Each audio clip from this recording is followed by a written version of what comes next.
بسم اللہ الرحمن الرحیم۔ السلام علیکم دوستو، آج ہم بات کریں گے مستگی کے بارے میں، جو کہ میدا کے لیے خاص دوا ہے۔ میدا کی کمزوری ہو، میدا میں زخم ہو، السر ہو، دائمی پیچس یا سنگرینی کی کیفیت ہو، تو ان تمام کیفیات میں مستگی نہایت فائدہ مند ہے۔ یہ کس طرح سے ہم استعمال کر سکتے ہیں، اس کے کیا کیا فوائد ہیں، اس میں کیا کیا کیمیائی اجزاء پائے جاتے ہیں، یہ ساری چیزوں پر آج ہم بات کریں گے۔ آگے بڑھنے سے پہلے اس کا تھوڑا سا انٹروڈکشن میں آپ کو دے دیتا ہوں۔ اس کا پودا ایک درمیانے سے قد کا پودا ہوتا ہے، اور مستگی بنیادی طور پر اس پودے کا گم ہوتا ہے، یعنی یہ اس کا گوند ہوتا ہے، جو کہ اس کی شاخوں یا تنے سے چیرا لگا کر کٹ لگا کر حاصل کیا جاتا ہے۔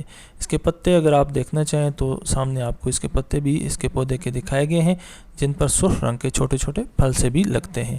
اس کا یہ جو گوند ہے یہ زردی مائل ہوتا ہے، شفاف سا ہوتا ہے، مٹھاس ہلکی اس میں پائی جاتی ہے، اور روغن بلسان کے ساتھ اس کی خوشبو مشابہت رکھتی ہے۔ اس کے مزاج کی بات کریں تو یہ دوسرے درجہ میں گرم خشک دوا ہے۔ طب یونانی نے اس کو گرم خشک بیان کیا ہے، یعنی دوسرے ہی درجہ میں گرم اور دوسرے ہی درجہ میں خشک دوا ہے، اور اس کا گوند ہم بطور دوا استعمال کرتے ہیں۔ اس کو گم بھی کہتے ہیں، اور اس کا روغن بھی دواؤں میں استعمال کیا جاتا ہے۔ اردو میں اس کو مستگی، جبکہ عربی میں بھی مستگی اور الگ رومی اور فارسی زبان میں اس کو کندر کے نام سے پہچانا جاتا ہے، یا کندر رومی کے نام سے پہچانا جاتا ہے۔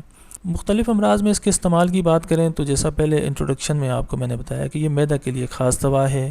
میدا کو قوت پہنچاتی ہے، جگر کو قوت پہنچاتی ہے، میدا کی کمزوری دور کرتی ہے، میدا میں اور آنتوں میں اگر السر بن جائے تو اس کو دور کرتی ہے، اس کے لیے فائدہ مند ہے۔ میدا اور آنتوں میں اگر زخم بن جائیں تو ان کو ٹھیک کرتی ہے۔ جوڈینم میں اگر السر بن جائے تو اس کے لیے یہ فائدہ مند ہے۔ اس کے علاوہ یہ جسم پر قابض اثرات مرتب کرتی ہے، اور اسہال اور پیچس کو دور کرنے کے لیے بھی نہایت فائدہ مند ہے۔ جسم میں سے بلغم کو تحلیل کر کے پتلا کر کے نکالنے کے لیے فائدہ مند ہے۔ ہمارے جسم میں اگر سخت ورم پیدا ہو جائیں، گلٹیوں کی طرح کے جو ورم ہوتے ہیں اس طرح کے اگر مختلف اعضاء میں بن جائیں یا میدا میں بن جائیں تو اس کے لیے یہ فائدہ مند ہے۔ میدا سے گیس کو ختم کرنے کے لیے نہایت فائدہ مند ہے۔ جس میدا میں اگر غیر طبیعی رطوبات بہت زیادہ جمع ہو جائیں تو ان کو جذب کرتی ہے یا ان کو ختم کرتی ہے۔ ہمارے مسوڑوں سے یا دیگر اعضاء میں سے خون آ رہا ہو تو حبس الدم ہونے کی وجہ سے اس خون آنے کو بھی روکتی ہے، مسوڑوں سے آنے والے کو خون کو روکتی ہے۔ اس کے علاوہ جسم میں سے بلغمی کھانسی اور بلغم کو خارج کرنے کے لیے بھی نہایت فائدہ مند ہے۔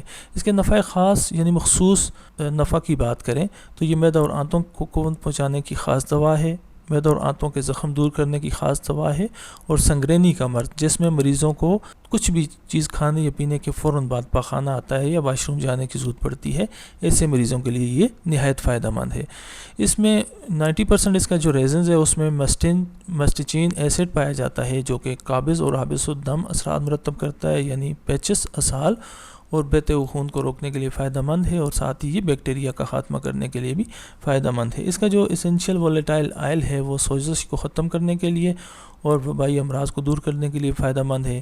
اس کے بیجوں میں ایکوبین نامی کیمیکل پایا جاتا ہے جو سوزش کو دور کرتا ہے۔ اس میں کے بیجوں میں کرسٹلین پایا جاتا ہے جو کہ جس میں ٹرائی سیچرائڈ سٹارچ اور ایڈیبل آئل پائے جاتے ہیں، جو کہ نہایت عام غذائی اجزاء ہیں۔ اس کے پتوں میں مارسیٹین نامی کیمیکل کورسیٹین اولیپیول پایا جاتا ہے، جو کہ سوزش ختم کرنے کے لیے، وبائی امراض ختم کرنے کے لیے اور بیکٹیریا دور کرنے کے لیے فائدہ مند ہوتے ہیں۔ اس کی مقدار خوراک کی بات کریں تو 1 سے 2 گرام روزانہ آپ استعمال کر سکتے ہیں۔ اس کے گم کا سفوف دیگر دواؤں کے ساتھ ملا کر بھی اس کو استعمال کیا جاتا ہے۔ گرم خشک مزاج رکھنے کے باعث اسے گرم خشک مزاج کے افراد کو نہیں استعمال کرنا چاہیے، یا زیادہ مقدار میں لمبا عرصہ تک نہیں استعمال کرنا چاہیے، کیونکہ اس سے قبض بڑھ سکتی ہے اور مختلف اعضاء سے خون آنے کی شکایت بھی پیدا ہو سکتی ہے۔ اس کے متبادل کے طور پر میدا کے لیے پودینہ استعمال کر سکتے ہیں۔ اس سے اگر کوئی مضر اثرات میدا اور آنتوں میں یا گرمی کے اثرات مرتب ہو جائیں تو گوند کیکر، اسپغول اور سرکہ وغیرہ استعمال کر سکتے ہیں۔ اس کے جو تیار مرکبات میں ہیں ان میں جوارش مستگی، جوارش ہوچ تش مستگی، جوارش مستگی بنسخہ کلاں، جوارش تباشیر اور جوارش چالینوس وغیرہ شامل ہیں۔ اس کی ایک مختصر سی ریسیپی یہاں پر میں آپ کو نوٹ کرواتا ہوں۔ اس کے اجزاء ہیں مستگی 10 گرام، عود خام 10 گرام، سکمونیا 5 گرام، تربت سفید 40 گرام اور شہد 200 گرام۔ اوپر جو 4 اجزاء درج ہیں ان کو باریک صفوف کر لیں اور اس کو 200 گرام شہد میں ملا کر ایک مرکب تیار کر لیں۔ اب یہ مرکب 5 گرام تک آپ رات کو سوتے وقت استعمال کریں۔ یہ قبض رفع کرنے کے لیے، معدہ کو قوت پہنچانے کے لیے، بھوک بڑھانے کے لیے اور معدہ کے زخموں کو تحلیل کرنے کے لیے، ختم کرنے کے لیے نہایت فائدہ مند مرکب ثابت ہوگا۔ جی تو دوستو، مجھے امید ہے آپ کو مستگی کے بارے میں نہایت اہم معلومات حاصل ہوئی ہوں گی۔ اگر آپ کو یہ ویڈیو پسند آئی ہو تو اپنے دوستوں کے ساتھ ضرور شیئر کریں۔ ہمارے چینل کو سبسکرائب کرنا نہ بھولیے۔ السلام علیکم۔